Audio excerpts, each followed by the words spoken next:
Well, good afternoon, everybody, and welcome back to Close of Business Tuesday. We're so excited. Over the years, one of my pleasures is you open up the Upstream newspaper, you sit down with a glass of wine, and you just get a picture of the whole world. And that's been a pleasure that I think I started having like 15 years ago. And so they have done amazing things since then. And so we're really lucky to connect with Leah Marie Parker. She's the editor-in-chief of Upstream. Jennifer Lynn Presley, she's head of the Americas. And Fabio Parmigiani, who is the South American correspondent for Upstream. What you will see when we visit with them is Upstream, like all of us, has been going through a revolution. There's everything you remember about Upstream. There's the digital part of Upstream. There's the conferencing. There's the new parts of Upstream, as the energy transition takes place. And it is, of course, one of the most global upstream energy-focused organizations on the planet. So we just can't wait to hear from you guys on what's going on. So, all right. Well, look, before we jump in with the Upstream team, Mike Bradley, earnings season has started. We're a handful of days into it. What would you tell us about your screen, the world, what you're hearing, what you're seeing? Give us some good news today, Mike. Yeah, the good news is there's going to be a lot of earnings this week, so we're going to hear a lot from companies. And the question is what do investors want to hear? First of all, roughly 6 natural gas companies are going to report earnings this week. Very natural gas heavy. 6 out of sort of the 8 or 9 natural gas E&Ps will be reporting for this Friday.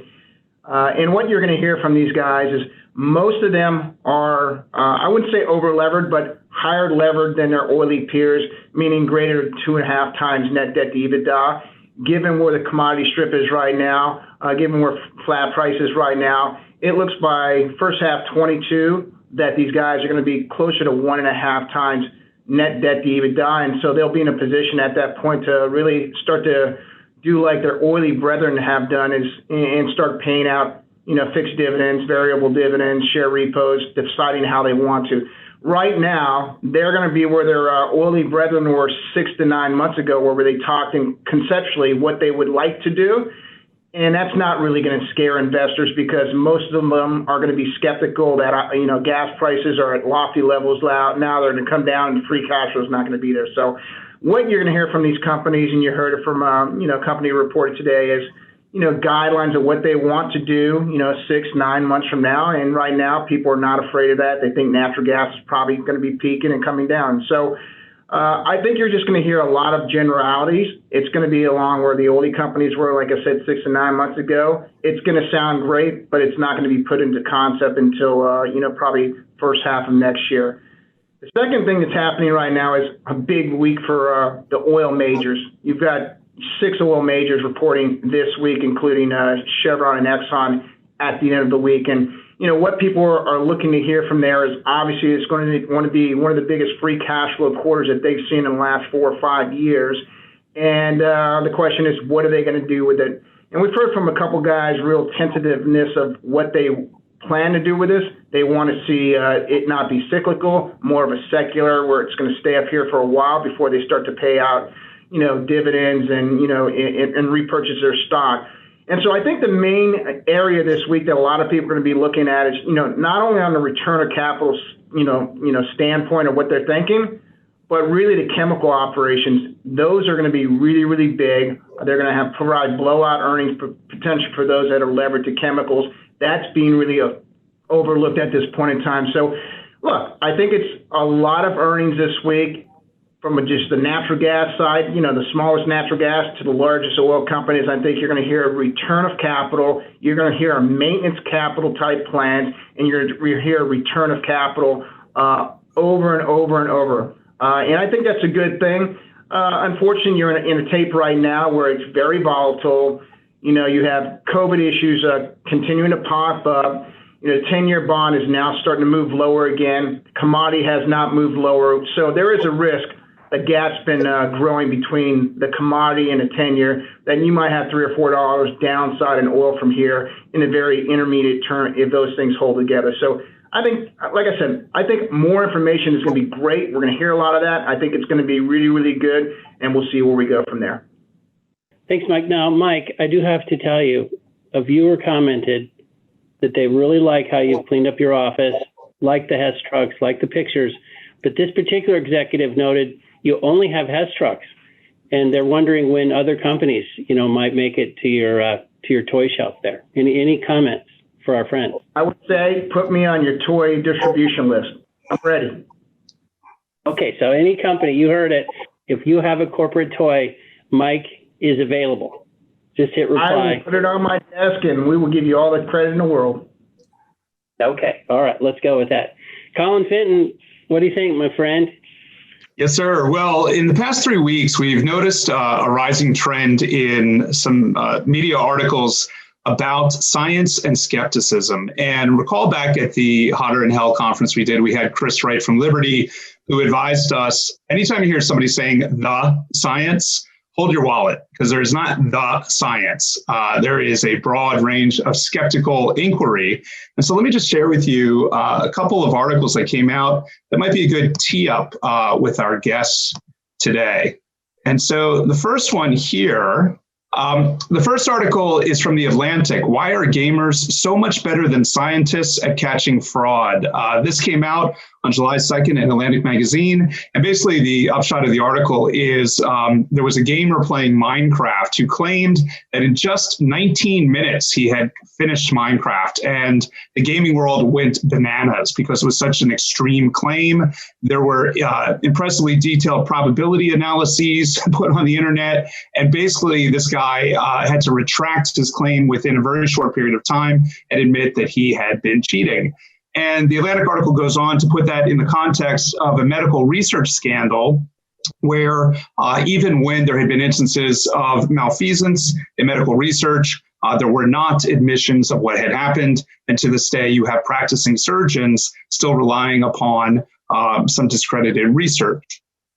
In the second article from Science magazine on July 7th, there was a report of a landmark research integrity survey that found that essentially half of Dutch scientists admitted that they regularly engage in questionable research practices, hiding flaws in their research design, and upwards of 8% admitted to committing outright fraud. It was double more than that reported in previous studies. Then we get to July 23rd, the Wall Street Journal published this opinion piece, How Science Lost the Public's Trust, which again is basically scientists as skeptic.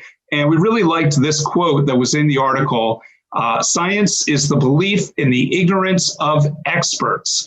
That's from physicist Richard Feynman, who you may recall is one of the greatest scientists, a Nobel Prize winner.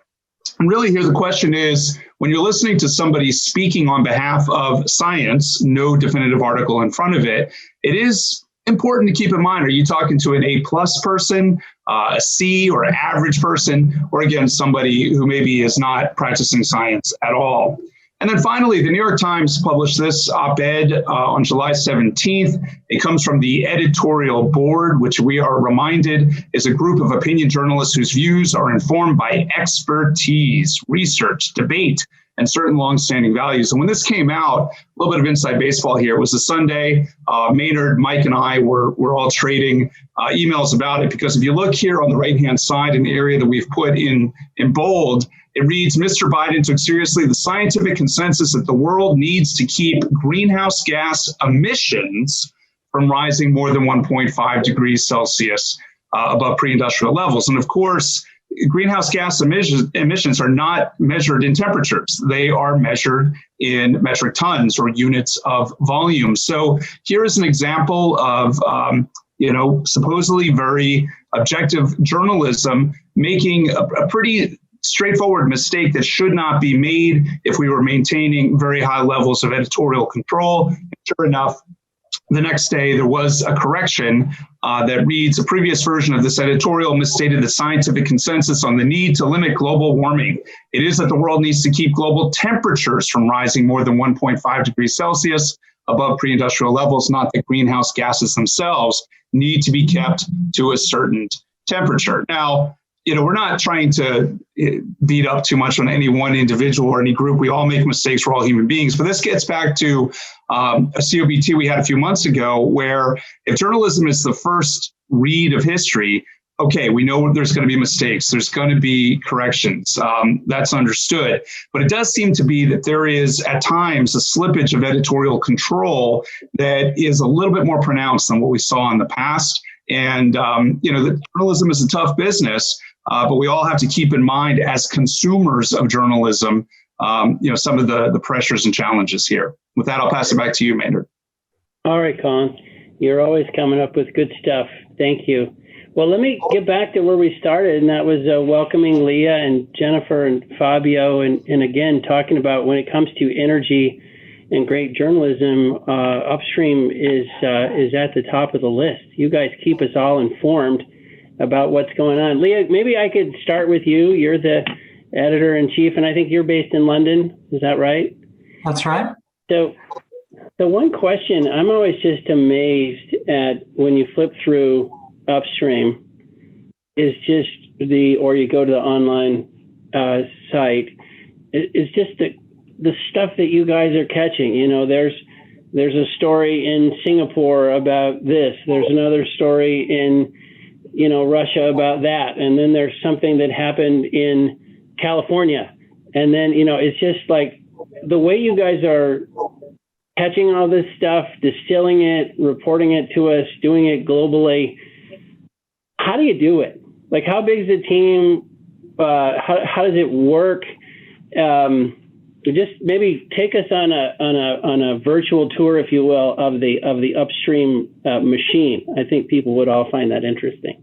Sure. So I think thanks for having us on the show. And I would say we have a deep bench at Upstream, a lot of skills and experience, people who have been working for us for more than 2 decades. And Upstream is actually turning 25 years old in November. And we'll be celebrating the anniversary with a special focus in our newspaper and on our website. And some of the people have been with us for almost since the beginning. And I just joined in the beginning of 2020, right before the coronavirus lockdowns. So since then, most of us have been working from our homes most of the time, but we've still managed to put out a weekly newspaper, daily newsletters, to update a real-time website around the clock and around the globe. And we have a team that numbers 17 journalists spread around the world. We've got 6 people in London covering Europe and Africa.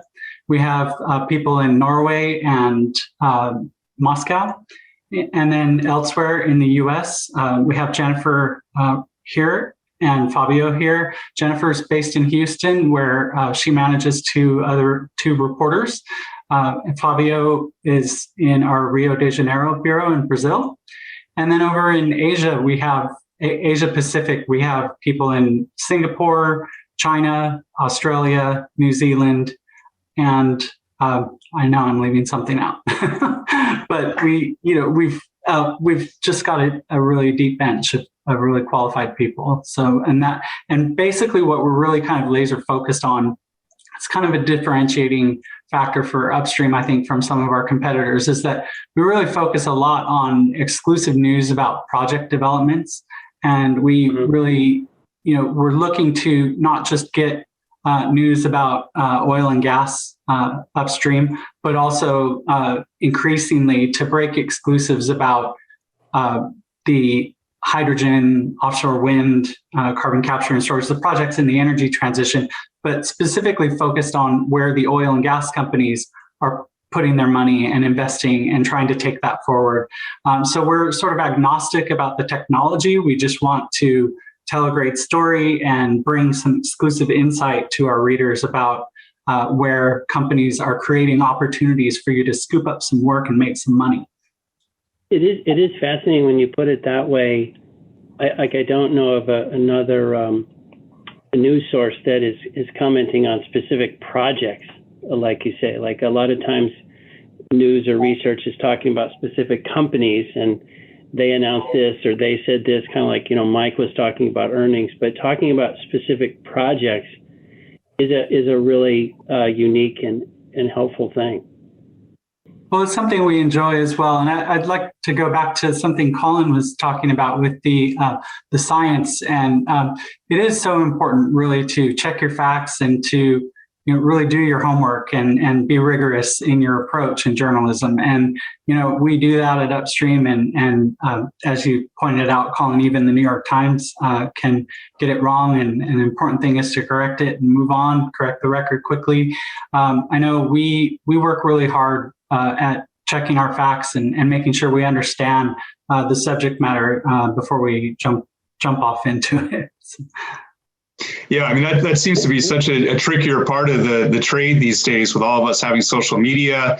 And I think everybody in the audience understands the pressure to produce, high quality content in a world where everybody wants the best information for free instantaneously. And that just is ripe for some mistakes, genuine, just human mistakes. We all make them to get made, and also to be exploited as well. And I guess I just have a quick question. It's interesting that we really like that holistic way of seeing the upstream, that there will always be an upstream, there will always be a midstream, and there will always be an end user.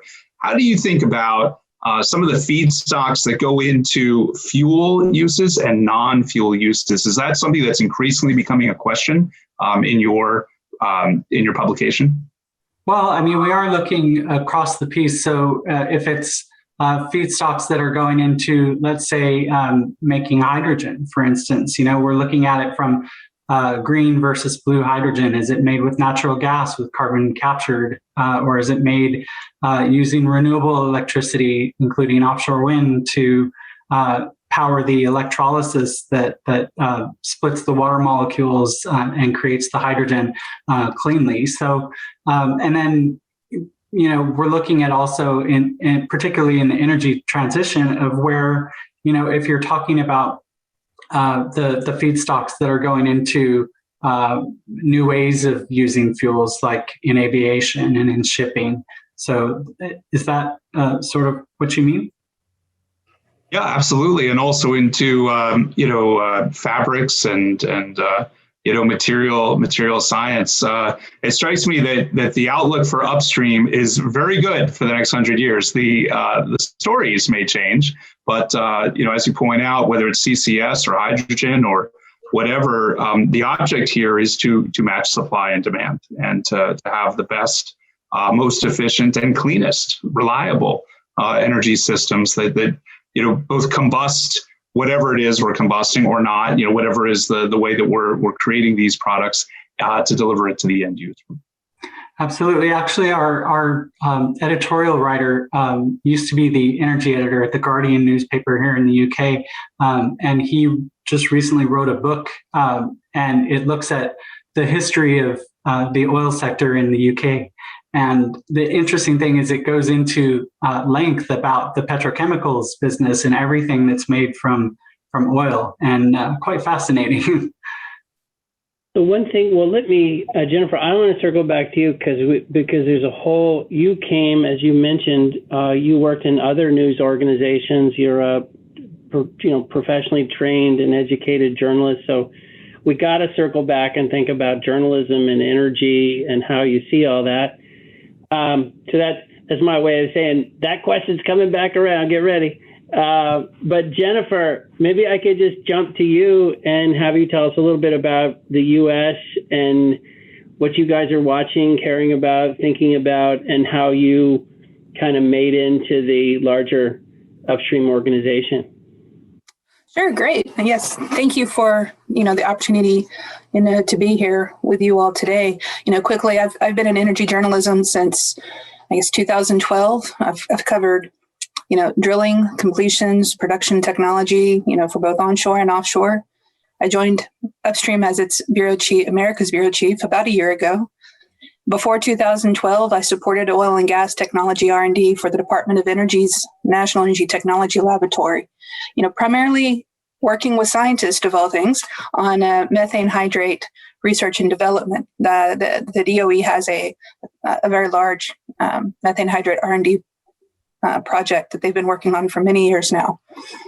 And prior to that, I worked with more scientists in methane hydrate research offshore India in 2006 on a project, and working on board the JOIDES resolution, several other scientific expeditions.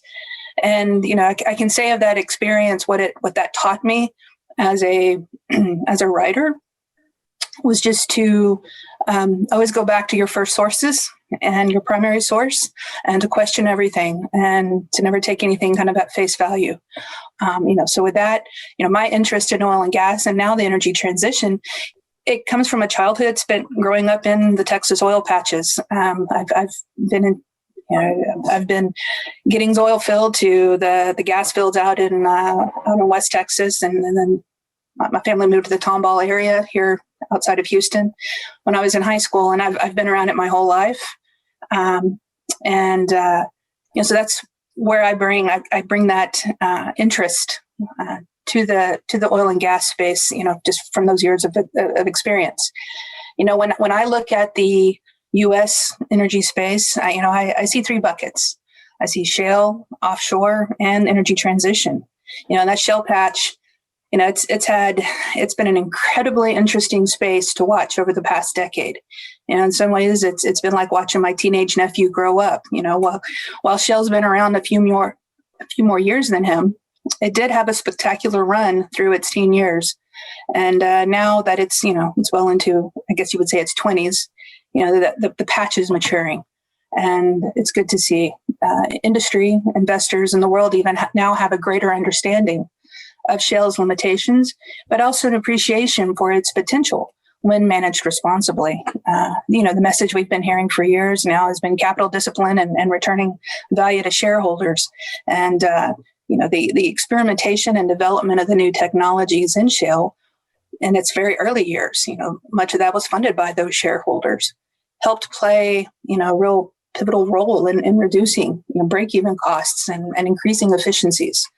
Of late, there's been chatter that with the higher oil prices, we're going to see shale producers hit the gas and accelerate their drilling programs.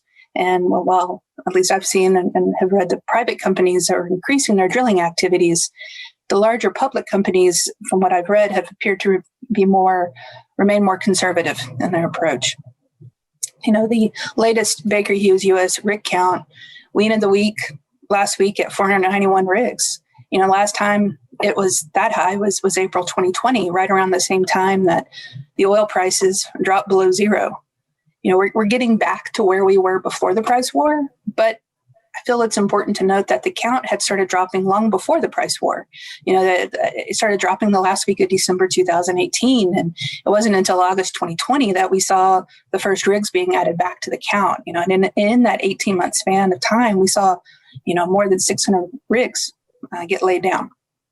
And, so the question of where are we moving forward? What does it look like for the U.S.? And I last week listened to, speaking of earnings, Kevin Neveau, the chief executive for Canada's Precision Drilling. He noted how the company was experiencing a strong rebound in customer demand in Canada. And he believes a similar increase in business is set for the U.S.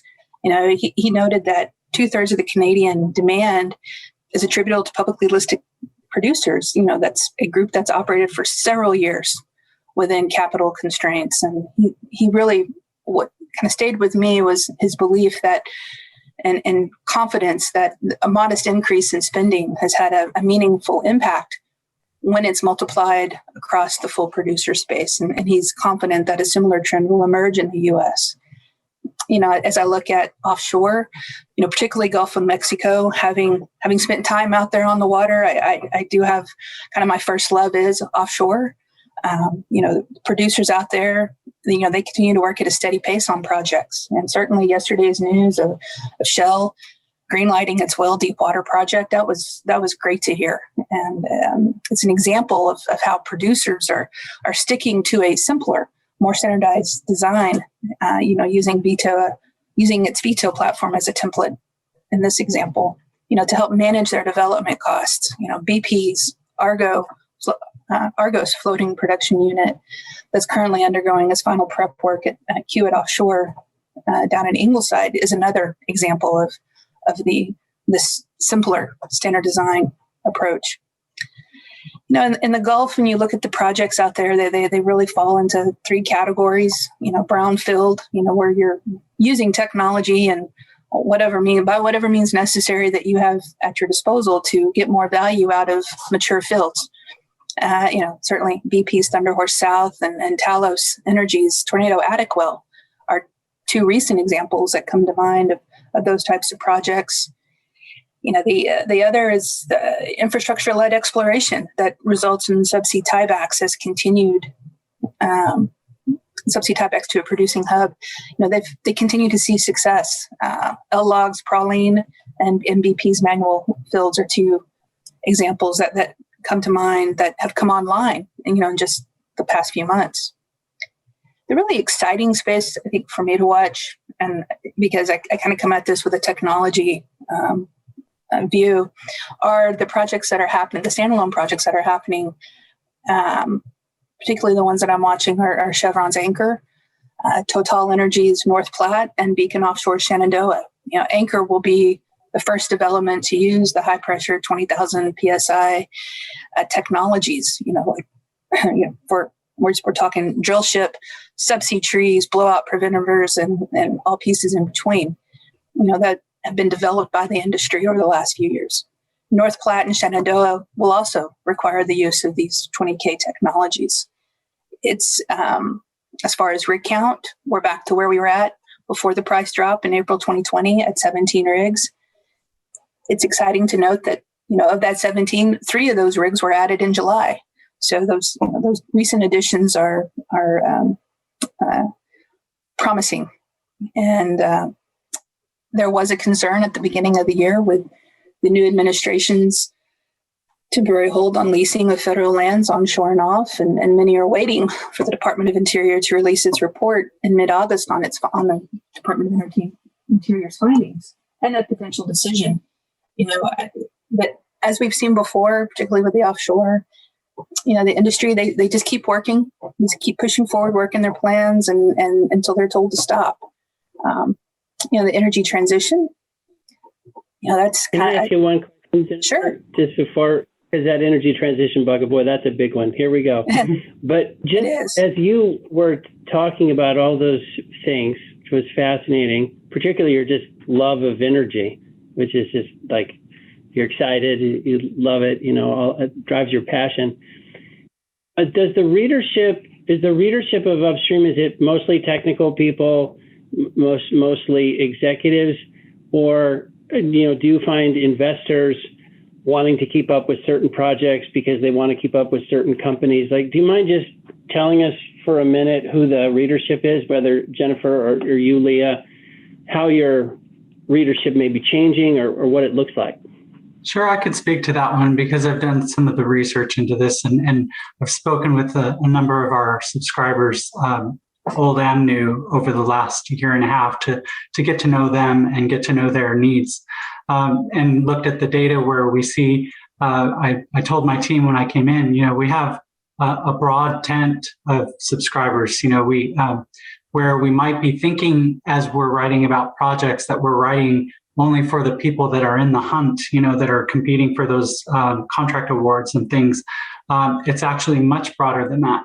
And it's everything from the core oil and gas companies and service contractors who you might expect to subscribe, but then also big banks, a whole suite of large banks across the world, governments in Norway and the U.S., various departments in the U.S. Federal government. We have financial companies, stock-related companies, funds, hedge funds as well. Everything down to the bootmaker for the oil industry, So really, when we're writing about that, that's something that I remind my team of, is that we shouldn't assume that everyone knows everything we're talking about, because it's a broad tent. No, that's great background. Well, Jennifer, you were about to go into energy transition. And as you do that, can I plant one seed in your mind to help us understand? You talked about seeing the shale revolution right? The 20-year-old nephew of the oil industry, so to speak, or cousin. It would have been easy to say that revolution could have only been accomplished by big companies, and it obviously was accomplished by smaller companies. If you go back to it's now 2000, as you start talking about the energy transition, can you kind of weave in what you think the role is of the smaller companies in the technological change that will come with the energy transition? Because it feels like we're about to underestimate the usefulness of small companies yet again, but kind of like we would have in 2000, I think is the lead in, if you follow me. Yeah, no, sure, absolutely. I see the role of the smaller companies that, they're more nimble and they're able to focus on a specific challenge, be it how do we, get better closure or better opening on a frac, with improved proppant properties. That's one example. Smaller companies, that nimbleness and their ability to focus on a specific challenge and develop a solution for that, it's critical to the entire process, be it shale or renewables. They're the smaller companies. They're the inventors. They're the innovators, and it's the larger companies that they keep their eyes open and they have their feelers out there, and they're always looking and for the next piece of kit that will unlock the specific resource they're looking to unlock. And so I have great respect for the hard work and the patience, and even some of oftentimes kind of the lean times that can be had when developing and trying to get place a new piece of kit into the hands of a major operator. So they're tremendously important to the industry, to all industries. Particularly with the energy transition space, there's a few areas that what we're seeing on the CCS and the CCUS, the carbon sequestration and carbon capture utilization and sequestration. Some of that technology has been around for decades. It got its start, in some here in the U.S., at least from my understanding, in the fields out in West Texas with carbon dioxide, CO2 EOR, enhanced oil recovery. And, taking that and kind of extrapolating out that technology and those processes. And so the Department of Energy has done some tremendous work there.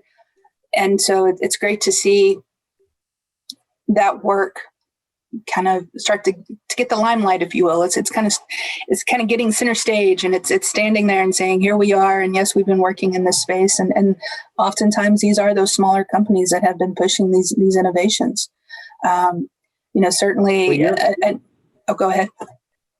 So your project by project sort of orientation seems like it's going to be particularly useful in that CCUS space, because everybody's excited, and there's a lot of, and hydrogen would be the same way, Leah, but everybody's excited, but then you're kind of pausing going, okay, what are we really doing? What's actually happening? What are the real issues? And watching it by project will be really informative. I would think. Absolutely. Just kind of off the top of my head, a few of the projects that come to mind on the CCS, CCUS space, there's certainly Project Tundra up in North Dakota, and Occidental is playing an important role in that project. Another it's a smaller project that I actually just learned about a few weeks ago. It's called Gulf Coast Sequestration, and it's a CCS project that's happening in Louisiana, and they're located not far from Lake Charles, if I remember correctly, where the sequestration or the carbon storage will happen. And they're going to be working with, or they'll have the ability to work with the LNG projects that are coming online to, capture that CO2 and store it for them. And then certainly there's the huge 100 billion or 100 billion project of that Exxon just announced happening offshore the Houston Ship Channel as an industrial hub, to a carbon capture industrial hub. So there's there's some great work going on there. And so it's exciting to see, like I said, these projects start to get the center stage and get the notice that they've needed for quite some time.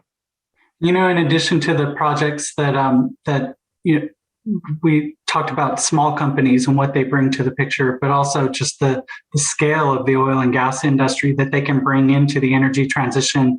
The kind of scale that they are currently bringing in offshore Brazil or Guyana to the challenges they face in the deep water. Love to have Fabio tell us a little bit about just that exciting area that has helped to sustain a lot of businesses through the pandemic as things go forward offshore. Yeah, fantastic. Well, Fabio, we got to get you in here. Again, you're covering South America for upstream, and there's so much going on. Leah mentioned Brazil and Guyana, but tell us what's on your radar, what you're watching most closely, and what you're excited about each day. Okay, thank you, Maynard, Michael, Colin, for having me here. Just a quick comment. I've been covering the oil and gas industry for upstream for the past 12 years. So I got the experience to cover these markets. I actually joined upstream in April Fool's Day, 2009. Luckily, it wasn't a prank. I got the job. But talking about, in order to talk about Latin America and more specifically South America, which is the region I mainly cover in my news stories, you have to start with my home country here, Brazil, because it is where the bulk of activity is taking place. So Brazil is sort of going through a new wave of investments in the Santos Basin pre-salt, and you would think that COVID-19 would stop Petrobras from injecting money here in Brazil, the state-controlled company, but it's actually quite the opposite. Petrobras is kind of leading the charge here in terms of volumes of orders, but this time it's just slightly different because you have international oil companies as well getting a slice of the pie in the pre-salt as operator of those large fields in the region, because until this moment, there's only one field that is not operated by Petrobras, which was the Lapa pre-salt field, which was actually sold by Petrobras to Total Energy. So no greenfield projects at this point yet in the pre-salt from IOCs. But if you just go back in time a little bit, 15 years ago or so, most of the production in Brazil was taking place from sandstone reservoirs located located a few kilometers below the seabed, easier to develop. And then in 2006, Petrobras drilled the first well in the play we now know as the pre-salt. That first well, Paraty, was a major challenge. It took like a year and a half for Petrobras to drill. And when you compare to wells being drilled in the same region right now, it takes only 2-3 months. And that well crossed a 2-kilometer long salt layer before reaching the carbonate reservoirs that were sitting below. And on the heels of that discovery, Petrobras just uncovered huge amounts of hydrocarbons with discoveries such as Tupi, Sapinhoá, Carioca, and slowly started developing them. So these were the early days of the pre-salt when the world was getting excited about these new provinces that had been unlocked, and Petrobras was acquiring knowledge as well of the play. But now, if you fast forward now to 2021, you still have Petrobras powering billions of dollars into production development. But this time, you have the likes of Equinor and Shell doing the same. Equinor has 2 big projects in Brazil right now in which they are developing in the pre-salt. One is called the Bacalhau field, which was recently sanctioned. This is like a pre-salt giant holding over 2 billion barrels of oil equivalent of recoverable volumes. And they're also working on the massive BMC-33 project, which mainly consists of natural gas. As for Shell, they are currently tendering for the charter of an FPSO that will be in charge of producing from their Gato do Mato pre-salt discovery soon. But when it comes to deep water operations, I think it's fair to say that Brazil is sort of the beacon of the oil and gas industry when it comes to the contracting yield. And historically, a third of the FPSOs ordered worldwide every year come from Brazil. At this point in 2021, Petrobras has already contracted 3 large FPSOs for its giant Búzios field. And by the end of the year, 2 more contracts are expected to be awarded. So, and not to mention that Petrobras is already in the market tendering for 3 more FPSOs, and there's a whole lot more on the horizon expected for the next few years. And, while exploration activity has sort of lost its momentum in Brazil, you have to be fair, it's been a few years since a significant discovery was made. And most of the work here right now is being focused on production development. And Petrobras is really targeting its two cash cows, which are Búzios and Mero. Búzios is the largest offshore field in Brazil, probably one of the largest in the world. They have like over 11 billion barrels of oil equivalent to be developed. And, they already have 4 FPSOs in production there. They have already contracted 4 more, and they're still tendering for another 4. So at the end of the decade, Petrobras will have like 12 large FPSOs that will be producing over 2 million barrels of oil equivalent per day. And if you look into perspective, that's about half of what Brazil is currently producing right now, which is 4 million BOEPD. And, when you talk about FPSO demand, we have to go north a little bit and talk about Guyana. And, ExxonMobil has achieved something really impressive there. I mean, if you look at Guyana, it's like they went from 0 to hero. At one point, there was nothing going on there in the oil industry. And then ExxonMobil, hit oil once, twice, 10, I think nearly 20 times now at the Stabroek Block. And they unlocked over 9 billion barrels of recoverable resources. And, not just production, but in terms of exploration activity, Guyana is probably one of the hottest spots in the globe right now. Do you mind commenting? I think we've all been, at some point we hope to do a COBT live from Guyana. Maybe you can help us get down there. But it's so fascinating what's happening, what has happened. Has the country been transformed? What does it feel like visually when you're there, just the impact of all this activity on the country itself? Yeah, I've never been to Guyana before, so I've been covering the market from here in Rio de Janeiro. But, as it happens with every country that becomes sort of not dependent, but relies a lot on oil for its reserves, for its revenues, you get what's the expression that the Dutch disease, what do you call that, when you have sort of the dependence of the oil to your revenues and this could be problematic. So there has been some concerns about it, but Exxon has been talking about putting at least 6 FPSOs into production in the next 4 or 5 years. That's really an incredible pace, and their partner is being even more optimistic. They're saying 10 FPSOs, and that's just in the Stabroek Block, because there's a lot of acreage that has been awarded already in Guyana surrounding Stabroek, but so far, companies haven't unlocked oil there. So we have to wait and see exactly what will happen in Guyana and the acreage nearby. But it's sure to say, it's a definite success that what's happening in Guyana for the past few years. Well, maybe when we set up that trip, let's all go to Guyana together and see what it feels like on the ground. Exactly. Jennifer, then. Yes. So maybe one question for all of you. Thank you for all that, Fabio, and Mike and Colin will jump in here too. But one of the stories that's been happening in energy is that as the quote Western companies, public companies, slow down, do less, maybe sell down, the state-owned companies will be doing more. This is sort of the theory that over time, state-owned oil companies will be just doing more of the activity as some of the larger Western companies do less. Do you sense a particular attitude or mood, or do the state-owned oil companies feel excited, like opportunities coming their way? How do they talk about energy transition? I know that's a ridiculously hard question to answer simply, but how would you characterize the mood of the state-owned oil companies, I think, is the question in a nutshell. I can tell you one thing, and before Fabio can speak to Brazil with the most knowledge in our team, really. But looking at, it differs region by region. And one thing where we're seeing a lot of excitement around the energy transition is in China, and the state companies that have been given a mandate to sort of, to build out their offshore wind sector. And the wind capacity in the offshore space, and China is basically overtaking the United Kingdom as the world leader now. And it's going so fast that, in fact, we saw a regrettable accident this week, over the weekend, where a wind installation vessel that had been converted for that purpose was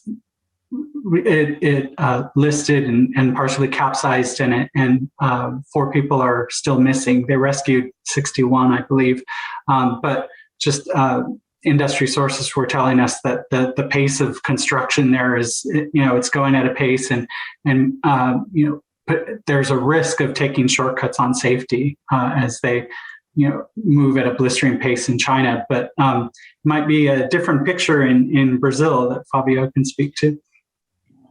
Yeah, well, speaking from a perspective of the national oil company here in Brazil, Petrobras, when you see the European majors slowly switching to renewable energy sources, Petrobras is going exactly in the opposite direction. So I think it is fair to say, state-owned companies could maybe stick, at least for the short and medium term, for what they know, for what is knowledgeable, which in case of Petrobras is deep water production. And they are betting heavily on it. Some of these fields that have been producing in Brazil, and especially in the pre-salt, they have low extraction costs. And makes sense. And they're very highly productive wells. Some of the wells have been producing 40,000, 50,000 barrels per day of oil. And with a low extraction cost and the oil price at $70, makes sense. But there is a risk of them falling behind in the long term, whenever at one point when renewables will maybe become the main energy source around the world. And this will maybe bite them in the ass, if I can use that word, in the future. So, this government has been taking that approach of, sticking to what we know and sticking to what makes money right now. We'll be talking about renewable energy sources in the future. That's fascinating. Well, let's circle back because all of you have your energy people and your journalists, and we were talking. Colin had the lead in from the some of the talking about energy journalism, and it's so topical today because the mainstream media, to Colin's point, constantly going for the quick headline, the quick soundbite, and these are complicated issues.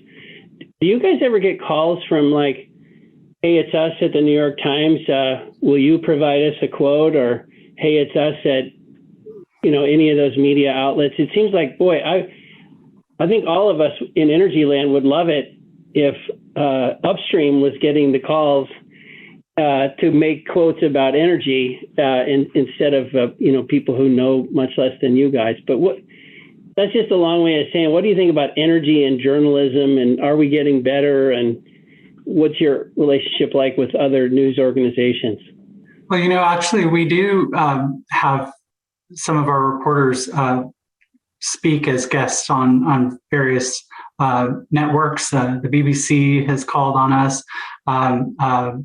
in Canada as well to speak about Newfoundland and Labrador and the oil and gas activity there.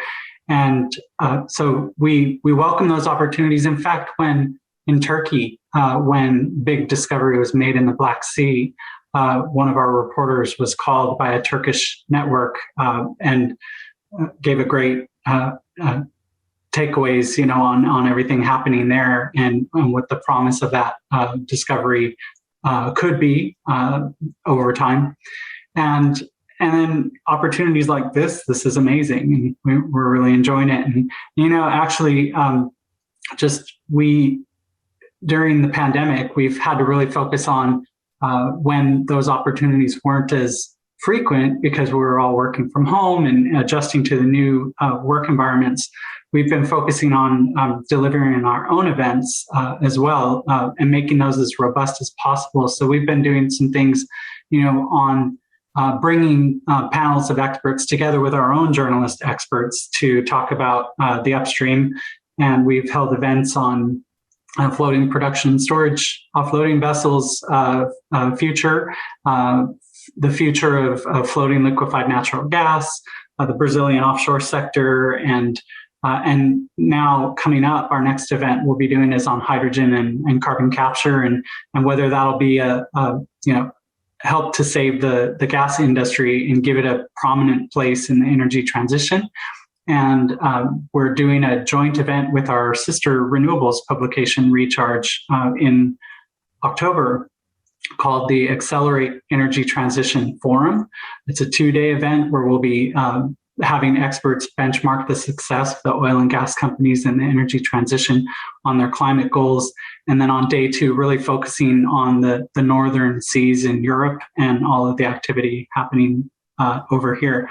And then in terms of other people's exhibitions, I'm flying in next month for OTC, for the Offshore Technology Conference, and we'll be having a stand there at the conference. And we welcome everybody to come by and say hello to Upstream and get to meet us, and for us to get to meet all of you.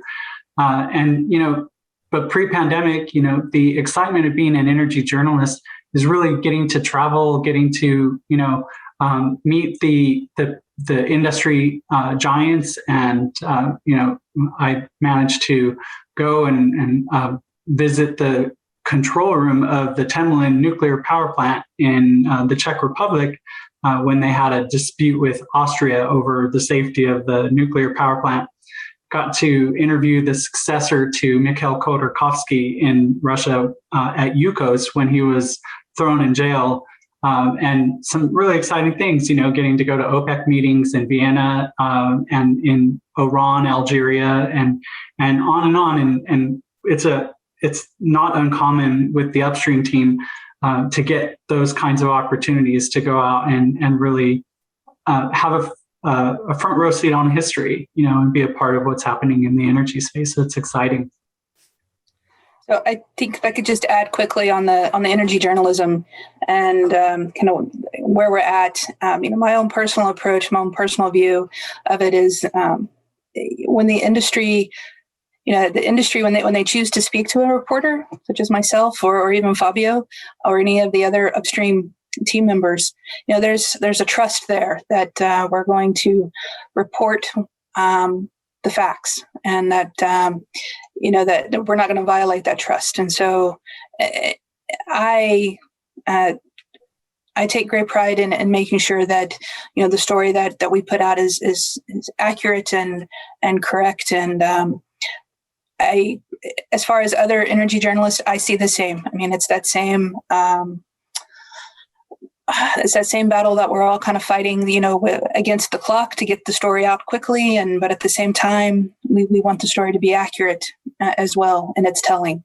So I'm excited to see how energy journalism will grow and adapt in this kind of digital world that we're all finding ourselves in now. So yes, I think it's good times ahead.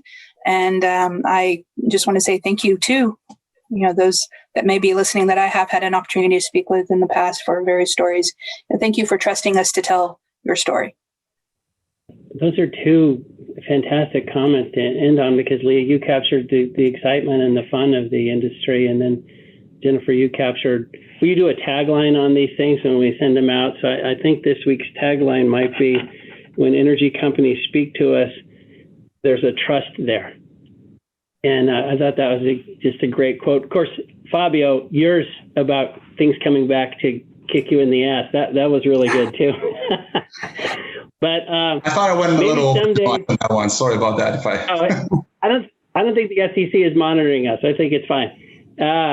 But they'll show up at Fabio's store if they are. Okay, let's do more things together. We've really enjoyed getting to know you guys. Maybe some conferencing, maybe a weekend symposium for energy journalists from all walks of life, and we'll all try to help them with their energy so they can all be as good as you guys. And Fabio, start planning that trip to Guyana. We want to go. Well, if they allow people vaccinated with coronavirus, that's fine, because that's the one I got. So. Well, thank you so much, guys. We really appreciate it, and just look forward to doing more with you.